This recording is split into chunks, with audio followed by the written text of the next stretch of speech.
હવામાનમાં મોટો ફેરફાર થવા જઈ રહ્યો છે, જેમાં દેશના ઉત્તરીય પર્વતીય પ્રદેશ અને ઉત્તર ભારતમાં ભારે આંધીવંતો સાથે વરસાદ થવાની શક્યતા રહેશે.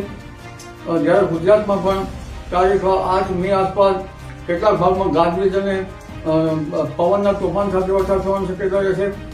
જેમાં ઉત્તર ગુજરાતના ભાગોમાં જરા ગાજવીજના તોફાન વધુ થવાની શક્યતા રહેશે અને ત્યાં પણ વરસાદ થવાની શક્યતા રહેશે. આ ઉપરાંત અમદાવાદ, ગાંધીનગર, વડોદરાનું હવામાન પણ પડતા છે. આ ઉપરાંત ઉત્તર સૌરાષ્ટ્રના ભાગો, સૌરાષ્ટ્રના કેટલાક ભાગો, પશ્ચિમ સૌરાષ્ટ્રના કેટલાક ભાગો પણ હવામાન પડતા છે.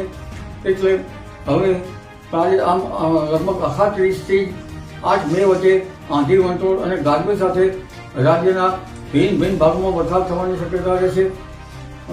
જો કે તે બાદ પણ આ ગતિવિધિ ચાલુ રહેશે. તારીખ 25 મે થી 4 જૂન વચ્ચે અરબ સાગરમાં એક સાયક્લોનિક સર્ક્યુલેશન બનવાની શક્યતા રહેશે.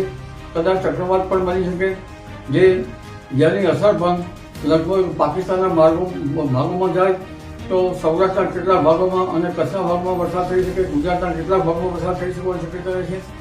અરબ સાગરમાં પણ 10મી મે બાદ કંઈક હલચલ અને વાવાઝોડા બનવાની પ્રક્રિયા રહેશે. પરંતુ ખાસ કરીને આ સિસ્ટમ આંદામાન નિકોબાર ટાપુ પર થવાની શક્યતા છે.